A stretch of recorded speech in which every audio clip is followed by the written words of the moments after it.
സംസ്ഥാന സർക്കാരിന് കീഴിലുള്ള കേരള സ്റ്റേറ്റ് ബീവറേജസ് കോർപ്പറേഷൻ വൻ നഷ്ടത്തിലേക്കാണ് എന്ന തരത്തിലേക്കുള്ള റിപ്പോർട്ടുകളും മറ്റും ഈ ഘട്ടത്തിൽ പുറത്തുവരികയാണ്.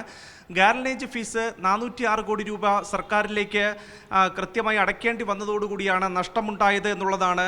ഈ വർഷം 180 കോടി രൂപ നഷ്ടമുണ്ടായി എന്നുള്ളതാണ് പുറത്തുവരുന്ന കണക്കുകൾ. മാത്രമല്ല 9 ലക്ഷം ലിറ്റർ മദ്യം വിൽക്കുമ്പോൾ 10 പൈസയായിരുന്നു നേരത്തെ ഗാലനേജ് ഫീസ് അടയ്ക്കേണ്ടിയിരുന്നത്. എന്നാൽ ഫീസ് 10 രൂപയാക്കി ഉയർത്തുന്ന ഒരു സാഹചര്യമായിരുന്നു ഉണ്ടായിരുന്നത്. ഇതോടുകൂടി 10 കോടി രൂപ നികുതി അടച്ചിരുന്നിടത്ത് 200 കോടിയായി ആ നികുതി ഉയർന്നു എന്നുള്ളതാണ് ശ്രദ്ധേയമായിട്ടുള്ള കാര്യമായി പങ്കുവയ്ക്കാൻ കഴിയുന്നത്.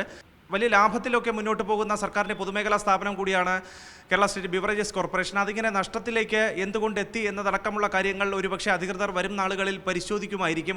നമുക്കറിയാവുന്നതുപോലെ ഓണനാളുകളാണ്. കച്ചവടം പൊടിക്കുന്നതോടുകൂടി ഇത്രയും അധികം കോടി രൂപയുടെ നഷ്ടം അത് നികത്താൻ കഴിയുമോ എന്നുള്ളതാണ് ബെവ്കോ ആലോചിക്കുകയും മറ്റും ചെയ്യുന്നതെന്നുള്ളതാണ് ഈ ഘട്ടത്തിൽ നമുക്ക് സൂചിപ്പിക്കാൻ കഴിയുന്ന വിവരം. മാത്രമല്ല 1,50,000 രൂപ ബെവ്കോ ജീവനക്കാർക്ക്, സ്ഥിരം ജീവനക്കാർക്ക് ബോണസായി നൽകുകയും ചെയ്തിട്ടുള്ളത്. അതായത് കഴിഞ്ഞ വർഷത്തെ ബോണസിൽ നിന്ന് 2,500 രൂപ വർദ്ധിപ്പിച്ചിട്ടുണ്ട് എന്നുള്ളതാണ്.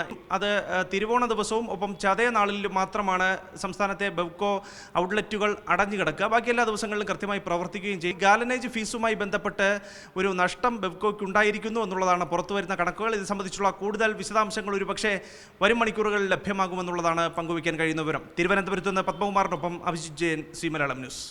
ഏറ്റവും പുതിയ വാർത്തകളും വിശേഷങ്ങളും വിരൽത്തുമ്പിലറിയാൻ സി മലയാളം ന്യൂസ് എല്ലാ ഡിജിറ്റൽ പ്ലാറ്റ്ഫോമുകളിലും ലഭ്യം.